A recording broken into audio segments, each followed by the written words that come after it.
નમસ્કાર મિત્રો, સ્વાગત છે તમારું હવામાન ગુજરાત યુટ્યુબ ચેનલમાં। આજે તારીખ 16 સપ્ટેમ્બર 2022 આજના સાંજના 5:30 વાગ્યાના મહત્વના હવામાન સમાચાર જાણીશું, જેમાં આજે તેમજ આવતીકાલે ગુજરાતના કેટલાક વિસ્તારોમાં વરસાદ જોવા મળશે તેમજ આગામી સમયમાં નવો વરસાદી રાઉન્ડ આવવાનો છે।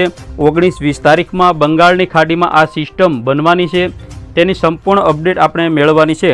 તો ચેનલમાં નવા હો તો સબસ્ક્રાઇબ કરી લેજો અને વિડીયો તમામ ખેડૂત મિત્રો સુધી શેર કરી દેજો। અત્યારના સમયની લાઈવ અપડેટ જોઈએ, જેમાં ઉના, તુલસીશામ, ધારી, સાવરકુંડલા, રાજુલા, મહુવા, તળાજા તેમજ સાવરકુંડલા, અમરેલી, સોનગઢ, ભાવનગર, ખડસલિયા, પાલીતાણા, ગારિયાધાર સહિત કેટલાક વિસ્તારોમાં સાંજના 5 વાગ્યાથી લઈ રાત્રિના 8-9 વાગ્યા સુધી હળવા વરસાદની શક્યતા રહેલી છે।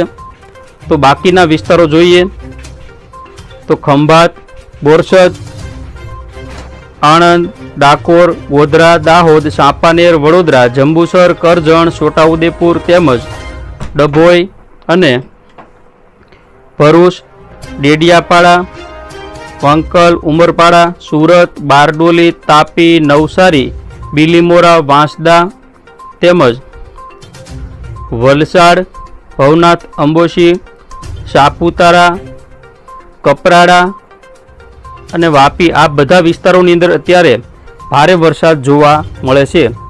જોઈએ સિસ્ટમ કઈ રીતે આગળ વધશે। બાકીના દાહોદ, ગોધરા પંથકમાં પણ હળવા વરસાદની શક્યતા રહેલી છે। તો આ સિસ્ટમ ધીમે ધીમે આગળ વધી આજે રાત્રે 12 વાગ્યા સુધીની અપડેટ જોઈએ તો તેમાં પણ દક્ષિણ ગુજરાત અને સૌરાષ્ટ્રના કેટલાક દરિયા કિનારાના વિસ્તારોમાં વરસાદ જોવા મળશે।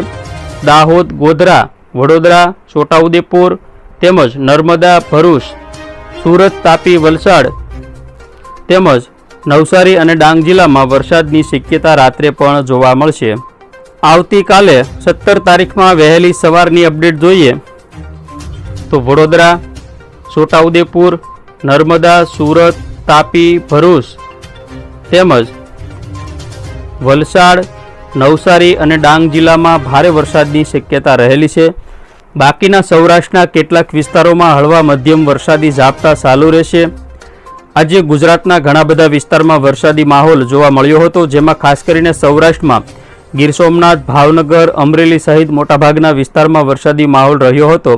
આવતીકાલે બપોરની અપડેટ જોઈએ તો દક્ષિણ ગુજરાતમાં ભરૂચ તેમજ સુરત, બારડોલી, તાપી, વલસાડ, નવસારી અને ડાંગ જિલ્લામાં વરસાદ જોવા મળશે। ખાસ કરીને ડાંગ, સાપુતારા, કપરાડા, વાની, ભવનાથ, અંબોશી અને વાપી આ બધા વિસ્તારોમાં ભારે વરસાદ આવતીકાલે સાંજ સુધી જોવા મળે તેવી શક્યતાઓ રહેલી છે। હવે મિત્રો આપણે આગામી 19 તારીખ આજુબાજુ બંગાળની ખાડીમાં એક સિસ્ટમ બનવાની છે। તમે જોઈ શકો છો આ રીતે સિસ્ટમ બની રહી છે। તો આ સિસ્ટમ જમીન સાથે એટલે કે તટીય પ્રદેશ ઉપર ક્યારે આવશે તે જોઈએ લાઈવ। 21 તારીખે આ સિસ્ટમ આ વિસ્તારોમાં જોવા મળશે, જેના કારણે ગુજરાતની અંદર મધ્યપ્રદેશ સુધી તેનો ટ્રફ જોવા મળે છે। આગામી આ સિસ્ટમ 22-23 તારીખની અપડેટ જોઈએ તો 23 તારીખમાં આ સિસ્ટમ જે વિસ્તારમાં પહોંચે તે વિસ્તાર જોઈએ તો અલ્હાબાદ આજુબાજુ આ સિસ્ટમ જોવા મળે છે। નાગપુર આજુબાજુ તેનો ટ્રફ છે, જેના કારણે દક્ષિણ ગુજરાત તેમજ દાહોદ, ગોધરા પંથક અને મધ્ય ગુજરાતમાં વરસાદી માહોલની શરૂઆત થઈ શકે છે। હવે મિત્રો આપણે જોઈએ અત્યારે 10 દિવસમાં ગુજરાતના કેટલાક વિસ્તારમાં કેટલો વરસાદ પડી શકે। તો ખાસ કરીને દક્ષિણ ગુજરાતના વિસ્તારોમાં વરસાદની સંભાવના છે।